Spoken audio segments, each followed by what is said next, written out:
Бізді тіпті кураторлар үйімізге дейін келіп тексерген. Мен бірден түскен жоқпын Назарбаев мектебіне. Яғни біздің негізгі мақсатымыз қоғам бізге берген нәрсені қоғамға қайтару. Тағдырдан қашсаң да тағдыр сені бәрібір қуып жетеді дегендей. Жалпы сыртқа білінбейтін құпиялармен. Армысыздар, құрметті көрермен. Бүгінгі біздің сұхбатымыздың қонағы Назарбаев зияткерлік мектебінің экс-президенті, қазіргі таңда Махсун Архипбаев университетінде өзінің оқуын жалғастырып жатқан Айдынұлы Әкежан. Әкежан мектептегі ішкі процестерді де, лидерлікті де, атмосфераны да жақсы білетін адам. Сол себепті бүгін біз мектептің көзге көрінбейтін тұстарын, оқушы өмірін және көшбасшылық жайлы еркін тақырыпта әңгіме қозғап көрейік. Қош келдің, Әкежан, қалың қалай? Рахмет, жалпы шақырғанына да рахмет. Және де Назарбаев зияткерлік мектептері жайлы өз ойымды еркін жеткізуге тырысып көрейін. Жақсы. Онда біз бүгінгі сұхбатымыздың ең алғашқы сұрағынан бастайық. Назарбаев зияткерлік мектебіндегі ең алғашқы жылыңыз қалай өтті? Жалпы мен 2019 жылы Назарбаев зияткерлік мектебіне түскен болатынмын. Бұл кейбіреулер ата-аналардың ықпалынан кейін түссе, мен өз еркіммен түстім. Өзім дайындалдым. Әрине мен әртүрлі курстарды алдым, онлайн дайындалдым, эрудит деген болатын бізде Семей қаласында, сонда да дайындалдым.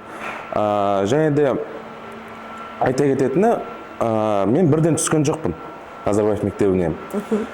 Назарбаев мектебіне результат шыққаннан кейін өкінішке орай мен түспей қалдым, және резервте екінші болып тұрдым. Сосын 7-ші сынып мен өзім экономический лицей дегенде оққам. Сол кезде бірінші рет 10 күн өтті, бірінші аптаның 10 күндігі. Сосын ата-анама звондайды, сіздің балаңыз түсті, кеп документ тапсырсаңыз болады, резервтен көтерілдіңіздер деп. Сосын маған айтады, мамам звондайды, балам ешқа барасың ба деп. Сосын мен түсінбей қаламын, қалай барам? Мен түскен жоқпын ғой десем, жоқ, осылай звондап тұр, сен ешқа түстің дейді. Дедім де, бір жағынан достарымды да қимадым мектептегі, өйткені енді қанша дегенмен енді баламын ғой енді. Сосын үйге келіп ойланам, не істесем болады, барсам не болады, бармасам не болады деп. Және де нешті біздің әулетіміздегі жалпы папам жағынан, мамам жағынан мен бірінші бала болғалы тұрмын, нешқа түскелі отырған. Сосын білмеймін енді, сұрайтын не апайым жоқ, не ағам жоқ енді. Ағам бар енді, ол бірақ КТЛ-ді бітірген. Сосын ары ойландым, бері ойландым, не болса ол болсын деп, Назарбаев атамның мектебінде көрейін деп, мамам айтам, барам дейм. Сосын барам, әрине енді бір жағынан бір түрлі болды, өйткені маған бір резервтен келген деп бір басқа көзбен қаратты. Енді бәрібір де ол болады ғой енді. Бірден түсе алмай қалдым деп. Сосын білмеймін, сыныптағы балаларымды бір жағынан жақсы болды, мен өзім негізі орыс сынында оққам. Орыс сынына түскем, мұғалімдерім де жақсы болды, және де жалпы бір әсер алғаным, жалпы балалар бөлік басқаша, басқа мектептермен салыстырып, өйткені білмеймін, мүмкін европалық па дедім басында, бірақ бір түсінгені бұл болашақ Қазақстанның есігі деп санадым. Сол себепті ең алғашқы әсер бұл түсінбеушілік болды. Мен қандай ортаға келіп. Неліктен басқа мектептерде емес, дәл осы нешті таңдаған себебіңіз, басында енді өзіңіз айтып кеткендей, басында резервта тұрдым, өзімнің түскім келді, дайындалдым деп, соның бір себебі жаңа орта табу болды ма? Бір жағынан ол жаңа ортада емес. Әлде мектептің ішкі атмосферасына қызығып, осы жерде оқыған келген деген секілді оймен түстіңіз бе? Яғни әр адам өзін басқа тілмен айтқанда енді зона комфорта дейді ғой, содан шыға алу керек. Егер де біз ол зона комфортадан шыға алмасақ, біз сол неде қалып қаламыз. Және де жалпы неге неш, өйткені нешта мен мүмкіндік көрдім. Өйткені оқушылар шетелде оқиды, және жалпы Қазақстанда болмаған 12-ші сынып бар. Бұл да бір жағынан қызықтырды, бұл қалай екен 12-ші сынып. Мысалы, қазір мен 19-дамын, мен құрбыластармен салыстыратын болсам, онда мен 3-ші курс бітіруім керекпін. Сондай да не пайда болды, сондай бір қызық жағынан да итермеледі мені. Өйткені өзінің бір ішіндегі жалпы сыртқа білінбейтін құпияларымен. Сол үшін де мен ништі таңдауға тырыстым. Және бір жағынан КТЛ-ді неге таңдамадым билді? Өйткені өзім сол уақытта айта кеткенде экономикалық лицейде оқыдым. Ол да сол кезде біздің қаламызда бил мен бір қатарда тұрған мектеп. Сол себепті мен билді бірден өз тізімнен алып тастадым. Және де ништа түлектер мен оқушылар бір-біріне қолдау көрсететін мықты қауымдастық бар ма? Мықты қауымдастық бізде 2018 жылдан бері Алам Ненайс деген ассоциация жұмыс істеуде. Бұл ассоциацияның негізгі мақсаты түлектер мен оқушылар арасында байланыс сақтап, түлектердің өз мектептеріне қолдау көрсету. Мысалға, жыл сайын бізде самғау деген форум өтіп тұрады. Ол яғни түлектер өз мектебіне оралады және оқушыларына жол бағыттайды. Тағы да айта кететін, мысалға, түлектердің көмегімен көптеген жобалар іске асырылуда. Мысалға, түлектер мектептеріне қолдау көрсетіп, мысалға, оқушылардың бір олимпиадаға әрдайым енді айтайық, шындықты енді ништада бюджет қысқарды, бұрынғыдай бюджет жоқ. Және де оқушылардың арғай дамуына проектімен, робототехникамен айналыс үшін түлектер көмектесуде.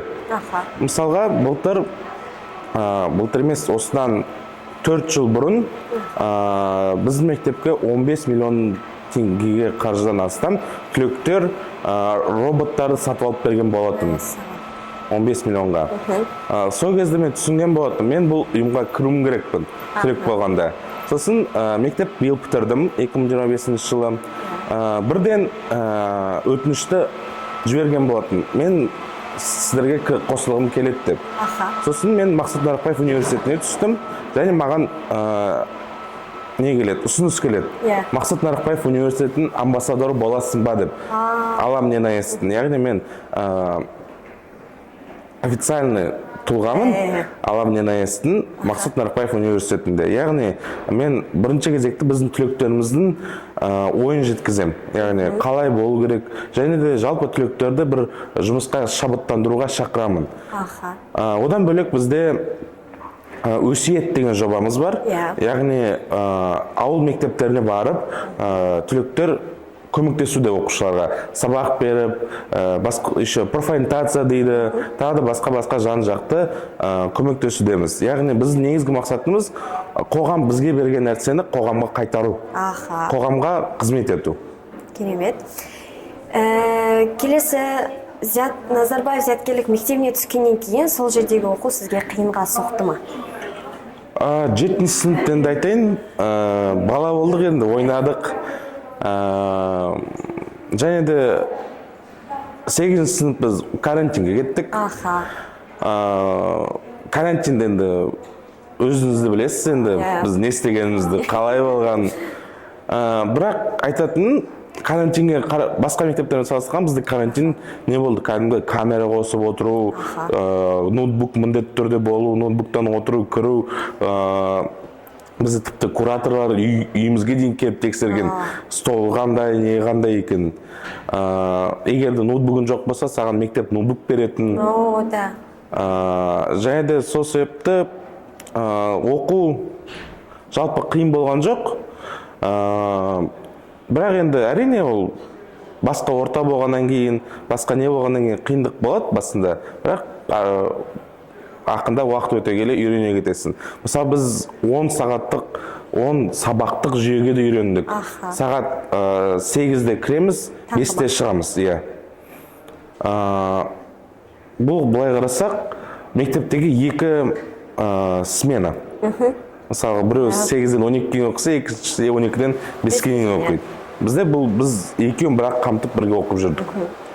Және сол кезекте айтатын нәрсе, ең қиын нәрсе сол 7-ші сынып пен 12-ші сынып аралығында сізде ұйқы болды ма, олимпиада болды ма, тағы да басқа іс-шараларға қатысу болды ма, әлде график болды ма?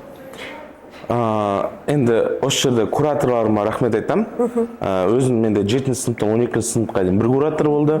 Басқа сыныптармен салыстырғанда оларда 2 жылда бір кураторлар ауысып тұратын. Менде 7 сыныптан 12 сыныпқа дейін бір куратор болды. Және де ол куратор бізге кішкентай 7 сыныптан бастап тайм-менеджмент дегенді басымызға кәдімгідей құйды. Қазіргі уақытқа дейін оны қолданудамын. Жалпы 7-8 біз енді 7 сыныптың соңында карантинге кеттік. 8 толығымен карантинде отырдық. 9 сыныптан бастап мен биологиядан олимпиадаға қатыса бастадым. Республикаға дейін жеттім, орын алдым.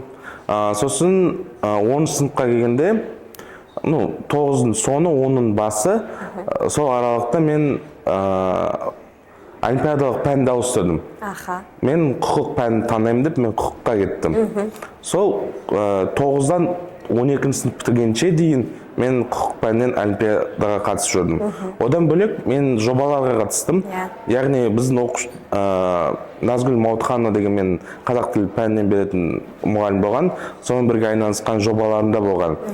Республикадан да 2023-те бірінші орын алған болатынбыз. 2024-те мен өкінішке орай қатыса алмадым. Және де одан бөлек 2010 сынып оқып жүрген кезде мен алғашқы рет президент сайлауына қатысам. Мектеп көшбасшылар кеңесінің. Бірақ өкінішке орай ол кезде мен жеңбеймін. Және де мен вице-президент болам мектептің. Сол кезден бастап мен мектептің өміріне белсене қатыса бастаймын. Жалпы 9 сыныптан бастап мен шаңырақ көшбасшысы, бізде шаңырақ деген жүйе бар. Шаңырақ деген жүйе бұл мысалға үлкен сыныптар кішкентай сыныптарға көмектеседі. Мысалы 7 мен 9 бірге бір шаңырақ болады, 8 мен 11 бір шаңырақ болады, 10 мен 12 бір шаңырақ болады. Және де олар кездесіп отырып, бір-бірімен ақылдасады, жол сілтейді, жол бағыттайды, және шаңырақтар арасында өзінің бір жүйесі жарыс болады. Мысалға жеңген шаңырақ, жылдың соңында ең көп бал жинаған шаңырақ, Қазақстан ішінде саяхатқа аттанады. Туған елге тағзым деген бар бізде жоба. Яғни Назарбаев зияткерлік мектептің оқушылары мысалға Қазақстан, мысалы Түркістанға барады, Түркістан тарихымен танысады, немесе басқа қалалар бізге келеді, Семейге. Өйткені Семейде бұл Қазақстанның тарихи ортасы болып саналады. Ол жерде Алаш ордасы, Абай Құнанбаев, оның кіндік қаны тамған жерлердің бірі. Жаңа айта кеткендей, сондай жобаларымызды қалыптасқан, көшбасшы болдым. Және бір жыл жұмыс атқарып вице-президент ретінде мен өзіме көп тәжірибе жинаған болатынмын. Және де 11 сыныпта уже мені оқушылар өздері қолдап, мұғалімдер өзі қолдап, мен тағы да екінші рет бағымды сынап көрейінші деп. Болса болды, болмаса жоқ. Болмаса болды, мен мектеп іс-шарасына қатыспаймын деп кеткем. Әлі есімде, сол кезде заводчқа кірем, сайлауға 2-3 күн қалды. Бір жағынан заводчте мені қимайды. Сол кезде айтқам, Назым Максутовна, если мен президент болмасам егерде мен мектептің бірде-бір іс-шарасына қатыспаймын. Болды, жоқ болып кетем деген. Таң қалған шығар, мен айттым, өйткені бір жыл вице болып істедім. Мен басқа енді ол кезде де президент болған, бірақ енді президентіміз енді айтқанда жұмыс істеген жоқ енді. Мен как президент ретінде жүрдім. Мен айттым, мен біреудің астына министр болып бағара алмаймын дедім. Бастасам өзім президент болмасам қайта вице немесе министр бола алмаймын дедім. Сол кезде таңғы бір жағынан ол да мен түсінді, өйткені ол бір жағынан дәреже түсіп қалады ғой. Сосын 2 күннен кейін бізде сайлау өтеді, және 3-ші күні рұқсаттар айту керек. Бір жағынан ешқандай агитация жүргізген жоқпын мен, өйткені мен оқушылардың және мұғалімдердің өздері дұрыс таңдау жасайды деген сеніммен болдым. Нәтижесінде менде 79% мектептің бүкіл, ол тек қана оқушылар емес, бүкіл тех персонал, мұғалімдер, айтишниктер, дворник, бәрі 79% маған дауыс беріпті қосқанда. Сонымен мен 2023-2024 жылғы президенті болып сайланғам. Мені ең қатты таңғалдырып тұрғаны, сол президент сайлауына неше адам қатысты? Президент сайлауына қателеспесем әрине маған бұл ақпаратты білуге болмады, мен кейіннен білдім. 13 адам қатысқан екен, 13 адам іріктеп, ең соңында біз 3 адам қалады. 3 адамды сайлауға жібереді. Біз агитация жасадық, мен жасаған жоқ мәселе.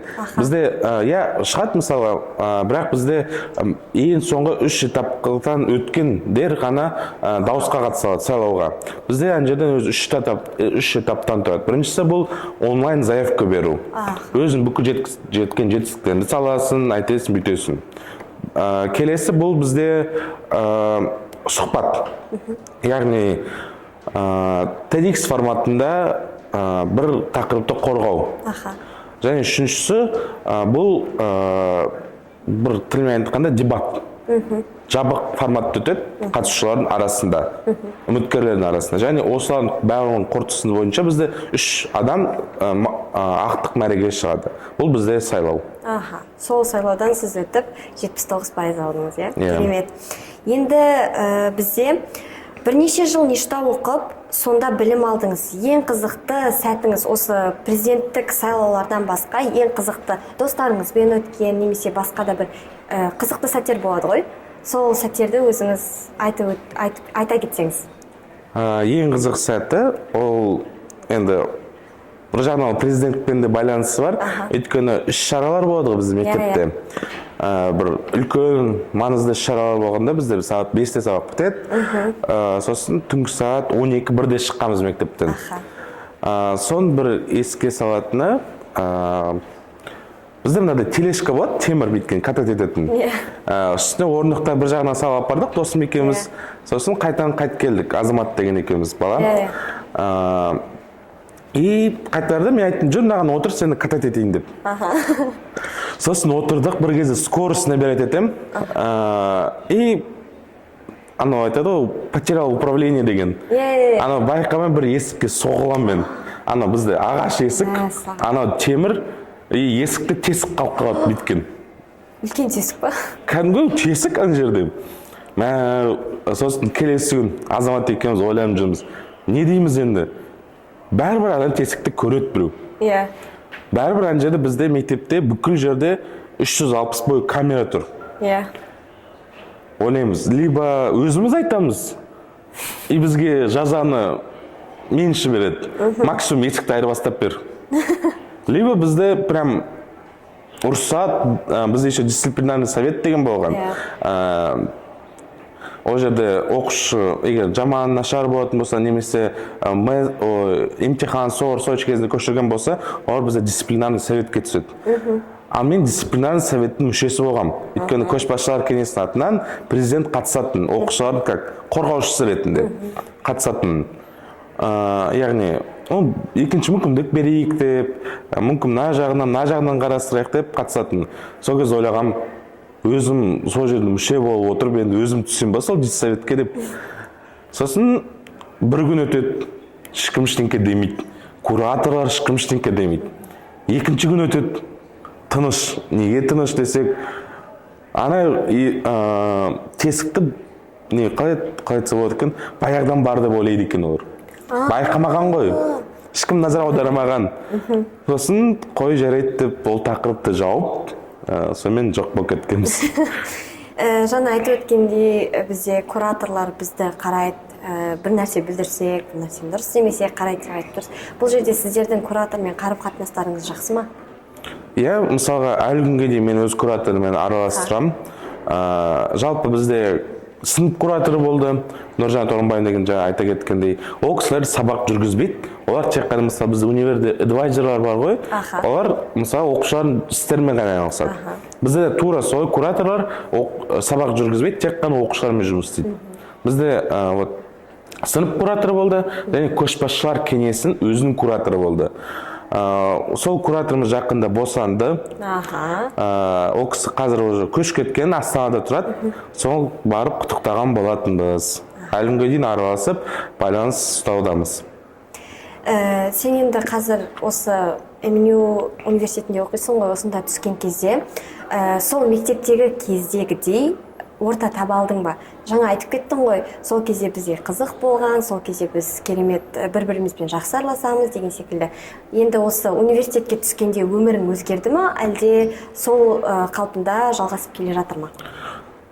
Жалпы енді айта кететін, жалпы 2023 жылы сайлау біткеннен кейін біз Ақтөбеге шыққан болатынбыз. Ақтөбеде бізде жалпы республикалық Назарбаев зияткерлік мектептерінің президенттерінің форумы өткен. Сол кезде мен 22 мектептің президентпен танысқан болатын. Және сол балалармен әлі күнге дейін қарым-қатынас ұстаудамыз. Және солардың үшеуі осы мектепте оқуда. Олар бізде Шымкент қаласынан Анеля, Алматы қаласынан Алтынай, және де осы Астана қаласының IB мектебінен Жания. Бұлай қарасақ, бәріміз әртүрлі мектептеміз. Бірақ біздің бір ортағымыз бұл ниш. Әлі күнге дейін осы мектептерде жақсы қарым-қатынас ұстаудамыз. Сол ортаны да сақтап қалудамыз. Өйткені бұл біздің болашақтағы, қалай айтсақ болады екен, болашаққа жасайтын қадамдарымыздың бірі. Бұл біздің қарым-қатынастарымыздың, достығымыздың арқасында жеткен жетістіктеріміздің бірі. Өйткені біз мектеп қабырғасында да бірге онлайн іс-шаралар өткізетінбіз, оқушылар арасында турнирлар, мысалға онлайн кибер турнирлар, және тағы да басқа іс-шаралар өткізген кездерде де біз бір-бірімізді қолдап жүретінбіз. Және де осы мектепте, осы универге түскенде де бір-бірімізді тауып, бір-бірімізді қолдап, мысалға Алтынай фильм түсірем деді. Сөй, давай, жүр кеттік деп фильм түсір кеттік. Немесе Анеля маған көмек керек болған дегенде жүр, давай көмектесеміз деп бәріміз жұмыла кетеміз. Сол себепті біз жалпы мен қайда жүрсем де ништің оқушысын ажырата аламын. Мен алыстан келе жатқан оқушыны көрем. Ништің оқушысы ма, ништің оқушысы емес па? Және де осындай бір ерекшеліктеріне байланысты. Жалпы мен басқа мектепте оқитындарды шектеп тұрған жоқпын. Просто жүрекке жақындарды мен бірден көрем. О, ниш екен ғой деп. Және соларды өзіме жақынырақ тартуға тырысам. Жақсы, келесі. Осы ништі бітіріп жатқан түлектердің көбісі айтып жатады. Ниш мен үшін мықты фундамент құйды. Сол фундамент сен үшін нені білдіреді? Бұл фундамент... Яғни айтады ғой, база деп ше? Минимум база. Керемет база құйып берді, фундамент. Осы арқылы мен осындай жетістіктерге жеттім деген секілді. Сен үшін ол қандай мағына білдіреді, фундамент деген сөз? Бірінші кезекте ол төзімділік. Өйткені қанша дегенмен президент болдым, ол да бір үлкен ауыртпашылық. Өйткені ол сабаққа да зияны тиеді бірден, сразу айтайын. Мұғалімдерде неткен уақытым болған осы президенттік үшін, бір-бірімізді көрместей болып кеткен күндерімізде болған. Бірақ енді нәтижесінде енді жалпы үйреткені мир вокруг тебя не крутится дейді ғой. Бәрі уақытша. Мысалы, бүгін бар, ертең жоқ. Мектеп маған соны үйретті. Жалпы мектеп тағын үйретті, мектеп маған өз-өзіне сенуді үйретті. Яғни, осы жағдайға сен өзің жетесің, және осы жағдайдан сен өз-өзіңді ғана алып шыға аласың. Ол жаман жағдай болсын, жақсы жағдай болсын. Және зона комфортадан шығуды үйретті. Одан бөлек мен өзім Темірқазық ұйымын қауымдастығын негізін қалаған болатынмын. Біздің мектепте бұл ұйым оқушыларын жан-жақты дамытуға бағытталған. Бірде-бір бағыттарымыз ол әрине еріктілер. Яғни біз 91, тағы да басқа Елена Кайрат, MyFest деген әртүрлі концерттерде бірінші волонтер болатынбыз. Одан бөлек Семей ФК футзалының волонтерларымыз. Қазіргі таңда да әрине мен ол ұйымда негізін қалаушысы ретінде қалдым, бірақ енді ары қарай төрағалықты бастамасын қалған оқушылар жалғастыруда. Өзім оларға сенемін, болашақта Темірқазық жетістіктерге жетеді деген ойдамын. Жалпы тағы да бір бағытымыз бұл Темірқазықта, бұл ауыл мектептерінде оқитын 4-5 сынып оқушыларды Назарбаев зияткерлік мектептеріне дайындау. Өйткені ауылда қалалардағы сияқты мүмкіндік жоқ. Яғни онлайн репетитор алу, репетиторға бару, мысалға семейде, Астанада әртүрлі Зерде, Ньютон дегендер орталықтар бар ғой. Ал ауылдарда ондай мүмкіндік жоқ. Сол үшін де бір жағынан кейбір ата-аналардың қаражаты бар, кейбір ата-ананың жағдайы жоқ дегендей. Сол себепті біз ауылда оқитын балаларды тегін өзіміз Назарбаев зияткерлік мектептерін дайындаған болатынбыз. Және де биыл бір оқушымыз түскен болатын. Осылай жетістіктеріміз бар. Керемет, таңғалып отырмын. Сонша ұйымның ішінен өзіңе жаңа клуб аштың және соны дальше жалғастырдың ары қарай. Келесі бізде қарапайым мектепте оқитын жастардан көрі, ништа оқитын жастардың мүмкіндіктері көп деп айтады. Сіздің ойыңызша бұл қандай да бір әлеуметтік теңсіздік бе? Мен ойымша бұл ешқандай әлеуметтік теңсіздік емес. Өйткені әрбір адам өз қолында. Яғни ниш өзіне түсу үшін, ызым мектептер өздеріне түсу үшін грант жариялайды, тест болады. Және де бұл әркімге өзіне байланысты. Егер ол дайындалып, мен бұл мектепте оқимын, болашағы мықты болам десе, онда ол дайындалады, түседі. Ал бізде болады диванный критиктер. Мысалға, одан бөлек тағы да әртүрлі резонансный жаңалықтар болатын болған ништар жайлы. Яғни, мысалға бір оқушыға бізде 2 миллион 800 ба солай бөлінеді жылына. Яғни бұл үлкен тым қаражат деп тіпті парламентте көтерген болатын бұл сұрақты. Бірақ былай қарасақ, түрмеде отырған бір адамға 3 миллионнан артық бөлінеді жылына. Сонда оқушылардың болашағы маңызды ма? Әлде түрмеде отырған адамдардың болашағы маңызды ма деген сұрақ туындаған болатын бізде. Сол үшін де бұл ешқандай әлеуметтік теңсіздік емес, бұл адамның өз таңдауы. Адам мықты болам десе, ол жағдайға, ситуацияға қарамай мықты болады. Ол бірден былай айтқанда Назарбаев зияткерлік мектептерінің де ал бөлек қарасақ, жай мектептерінде де шыққан адамдар бар ғой? Мысалы, біздің ата-аналарымыз жай мектептен шыққан. Ол кезде тіпті ондай мектептер болмаған. Және де қазір жетістікке жетіп отыр. Әртүрлі қызметтерде болды. Және де ол адамның өзіне байланысты.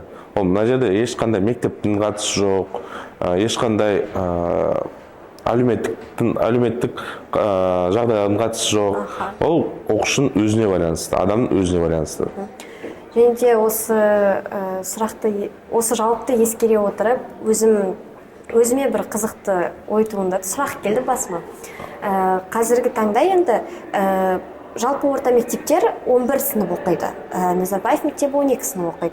Енді сұрайын дегенім, сіздерде әр демалыс уақыты бізде мысалы жалпы орта мектепте 90 бойынша демаламыз. Бізде 4.90 бар, 4.90-да бізге бір аптадан демалыс беріледі. Назарбаев мектебінде де сондай схемада жүреді ма ол? Әлде бізден бөлек мүмкін 2.90 оқитын шығарсыздар, 2.90 оқып, 1.90 демалады деген секілді болады ғой. 1 ай демалу, 2 ай демалу, или әр 90 бойынша демаласыздар ма? Енді 10 сыныпқа дейін бізде айырмашылық болатын.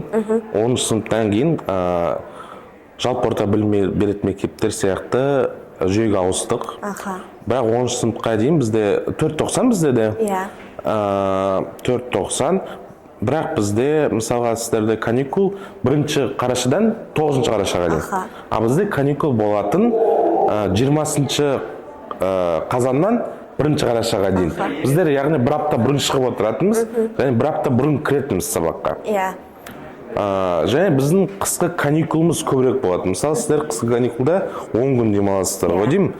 Біз 20 күн демалатынбыз, 25 күн демалатынбыз кейде. Және де бізде мектеп біткеннен кейін, бізде жазғы мектеп басталады. Олар 2 апта алады, 15 күн. 15 күн бойы мектепте жүретінбіз. Осы әңгіме барысында басыма тағы да бір сұрақ келді.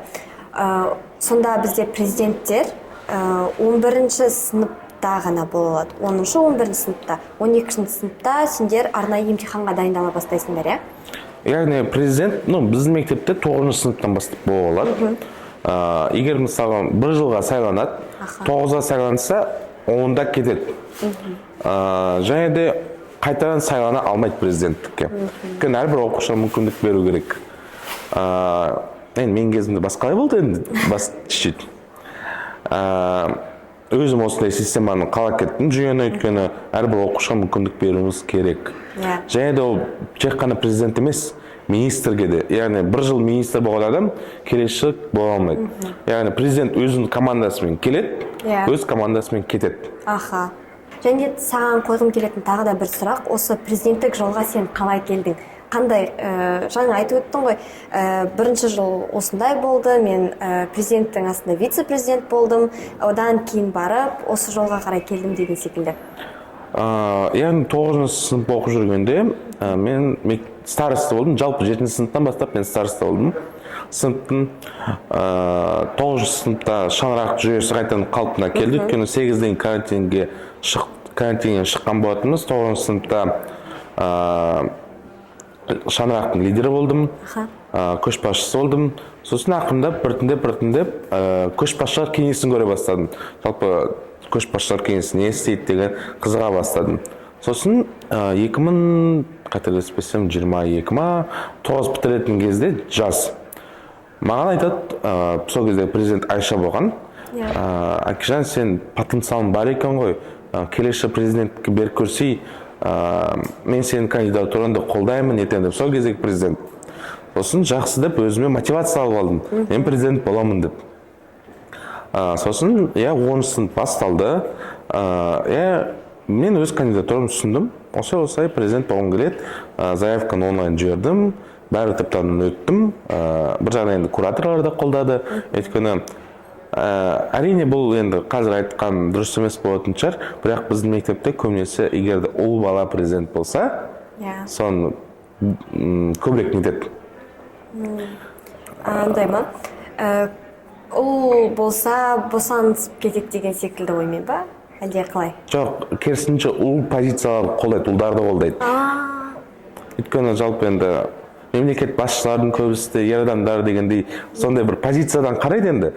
Білмеймін неге екен, мүмкін тарихтан қалған нелер шығар енді. Хандар әрдайым ол ер адамдар болды ғой. Сол сияқты. Сол 10-шы сыныпта ақтық мәреге жеттім. Және де ашығын айтайын, мен 3-ші орын алып қалдым. 16% ғана жинадым 100-ден. Бірінші орында бізде Ильяс деген бала болатын. Қазіргі таңда да мен араласудамын, Назарбаев университетінде оқуда. Менің предшественнигімдегі болады, менің алдымдағы болған. Содан кейін бір жыл бойы бірге жұмыс істедік, мен вице болдым. Анда әртүрлі шаралар атқардық. Енді Ильяс әрине ренжімейді, но ол сабаққа бейім болды да, былай жұмыстарға не болмады.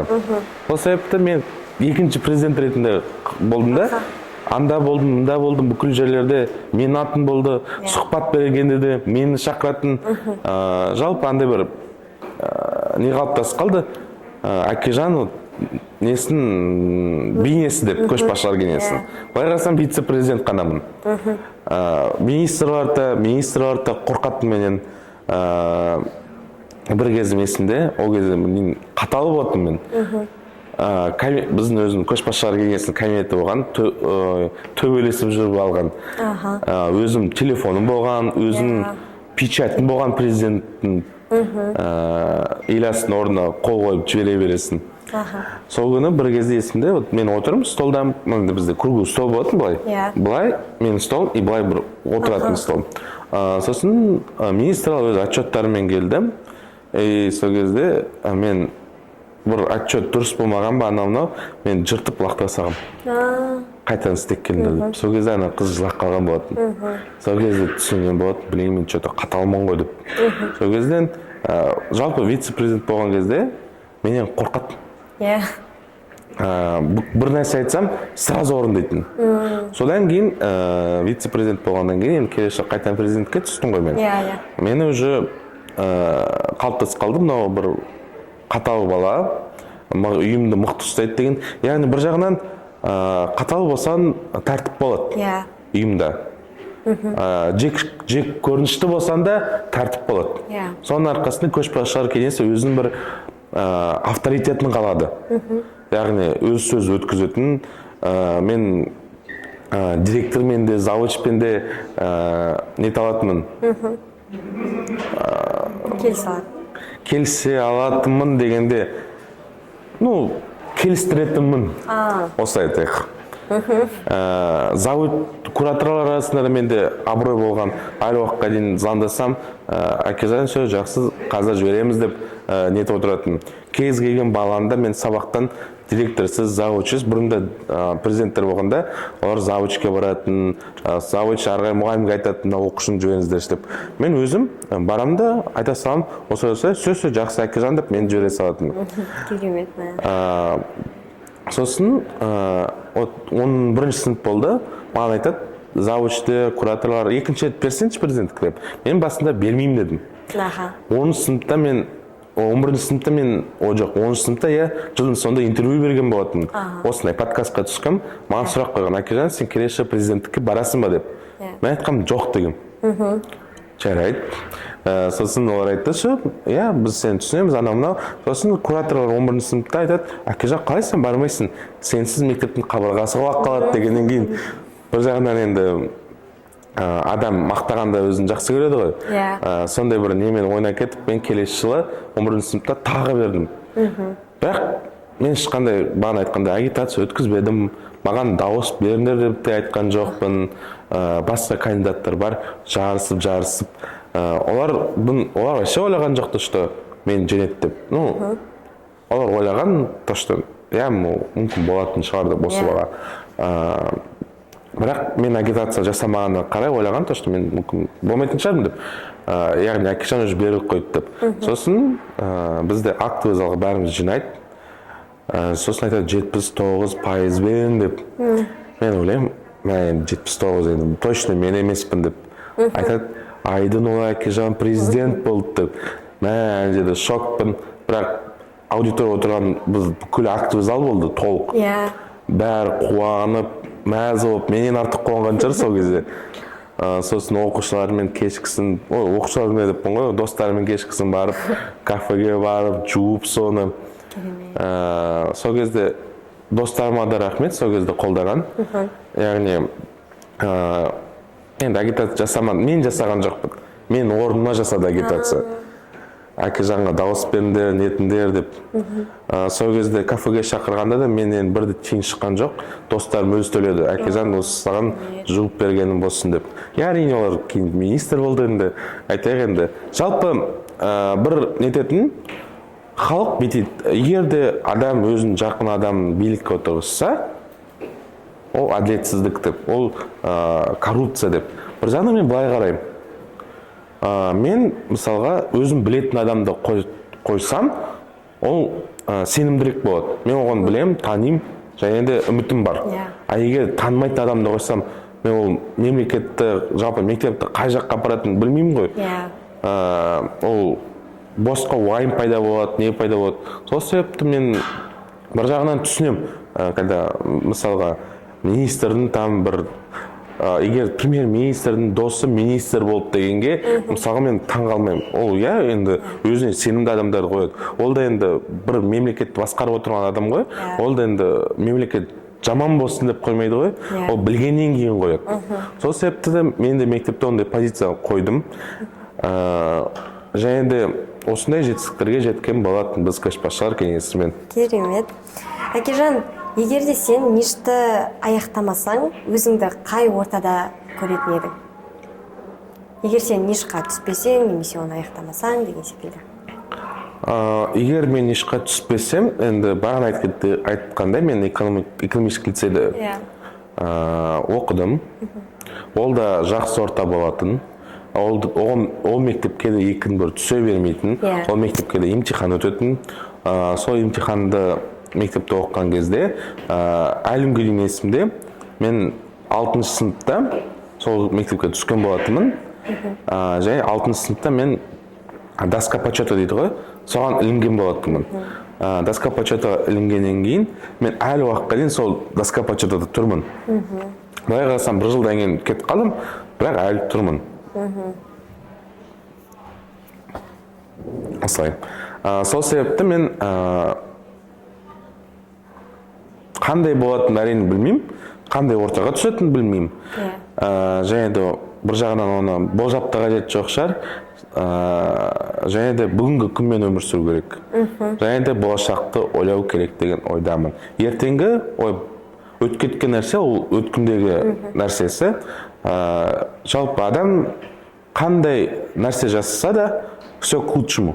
Бәрі жақсылыққа, бәрі, яғни бұл бір жағынан біздің тағдырдан қашсаң да тағдыр сені бәрібір қуып жетеді дегендей. Бұның қандай жағдай болса да қабылдай алуымыз керек. Енді осы сұхбатымызды қорытындылай келе, болашақта нишқа түскісі келетін оқушыларға өзіңнің бір-екі кеңесіңді бере кетсең. Бірінші кезекте ол өз жолын дұрыс таңдай білу. Өйткені кейбір болады, ата-аналардың ықпалымен нишқа түседі, бірақ 1-2-90 оқиды немесе 1 жыл оқиды, ништан кетіп қалады. Сол себепті өзінің алдына бірінші мақсат қою керек. Мен бұл ортаға және де бір япондық зерттеу үшін бір 5 принцип бар. 5 почему деген. Өзіне сұрақ қоясың. Мен неге нишқа оқуым түсуім керек? Неге? Жаңа орта табу үшін. Саған жаңа орта не үшін керек? Өйткені мына орта маған ұнамай жүр. Неге ұнамай жүр деген өз-өзіне сұрақ қоя келе, сен негізгі түпкі мақсатыңды табасың. Яғни оқушы өзіне мақсат қою керек. Неге мен бұл мектепте оқуым керекпін? Ал енді нишқа түскеннен кейін енді өзімен өзі сен мақсаттарға жетістіктерге жетесің. Әрине енді 200 баланың бәрі түспейді, мысалға. Яғни егер де нишқа түспесең, өмір бұлмен аяқталған жоқ. Өмір ары қарай жалғасады. Яғни тағдырдың сен басқа дайындап қойған бір мүмкіндіктерің бар. Бұл мүмкіндіктерді жіберіп алмау керек. Уақытылы ойлану керек. Уақытылы бұны сезіне білу керек. Сол себепті жалпы енді мен қазір айтпай қояйын, осылай дайындалу керек деген, оны өздері жақсы біледі, кім түскісі келеді. Интернетте барлық ақпараттар бар. Мектептерде өздері пробный имтихандар өткізіп тұрады. Өте жиі өткізіп тұрады. Бұған қатысыңдар. Одан бөлек, егер де жағдайлар бар болса, курс алыңдар, курстармен дайындалыңдар. Өйткені қазіргі таңда бір жағынан түсінгенім, репетиторсыз оқушылар нетпейді екен. Әлде мектепте білім сапасы төмендеп бара жатыр. Әлде оқушылар өзінің инициативасына қарай репетиторды жалдауда. Бұл да енді заман талаптарына сай болуы да мүмкін. Сол себепті тек алға.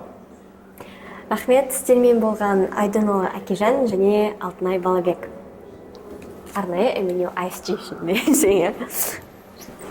Болатынын әрине білмеймін, қандай ортаға түсетінін білмеймін. Және де бір жағынан оны болжап та қажет жоқ шығар. Және де бүгінгі күнмен өмір сүру керек. Және де болашақты ойлау керек деген ойдамын. Ертеңгі өтіп кеткен нәрсе ол өткендегі нәрсесі. Жалпы адам қандай нәрсе жасаса да все к лучшему. Бәрі жақсылыққа, бәрі, яғни бұл бір жағынан біздің тағдырдан қашсаң да тағдыр сені бәрібір қуып жетеді дегендей. Бұның қандай жағдай болса да қабылдай алуымыз керек. Енді осы сұхбатымызды қорытындылай келе, болашақта нишқа түскісі келетін оқушыларға өзіңнің бір-екі кеңесіңді бере кетсең. Бірінші кезекте ол өз жолын дұрыс таңдай білу. Өйткені кейбір болады, ата-аналардың ықпалымен нишқа түседі, бірақ 1-2-90 оқиды немесе 1 жыл оқиды, ништан кетіп қалады. Сол себепті өзінің алдына бірінші мақсат қою керек. Мен бұл ортаға және де бір япондық зерттеу үшін бір 5 принцип бар. 5 почему деген. Өзіне сұрақ қоясың. Мен неге нишқа оқуым түсуім керек? Неге? Жаңа орта табу үшін. Саған жаңа орта не үшін керек? Өйткені мына орта маған ұнамай жүр. Неге ұнамай жүр деген өз-өзіне сұрақ қоя келе, сен негізгі түпкі мақсатыңды табасың. Яғни оқушы өзіне мақсат қою керек. неге мен бұл мектепте оқуым керекпін. Ал енді нишқа түскеннен кейін енді өзімен өзі сен мақсаттарға жетістіктерге жетесің. Әрине енді 200 баланың бәрі түспейді, мысалға. Яғни, егер де нишқа түспесең, өмір бұлмен аяқталған жоқ. Өмір ары қарай жалғасады. Яғни, тағдырдың сен басқа дайындап қойған бір мүмкіндіктерің бар. Бұл мүмкіндіктерді жіберіп алмау керек. Уақытылы ояну керек. Уақытылы бұны сезіне білу керек. Сол себепті жалпы енді мен қазір айтпай қойын, осылай дайындалу керек деген, оны өздері жақсы біледі, кім түскісі келеді. Интернетте барлық ақпараттар бар. Ниш мектептерде өздері пробный имтихандар өткізіп тұрады. Өте жиі өткізіп тұрады, бұған қатысыңдар. Одан бөлек, егер де жағдайларың бар болса, курс алыңдар, курстармен дайындалыңдар. Өйткені қазіргі таңда бір жағынан түсінгенім, репетиторсыз оқушылар нетпейді екен. Әлде мектепте білім сапасы төмендеп бара жатыр, әлде оқушылар өзінің инициативасына қарай репетитор жалдауда. Бұл да енді заман талаптарына сай болуы да мүмкін. Сол себепті тек алға. Рахмет, сіздермен болған Айдынұлы Әкежан және Алтынай Балабек.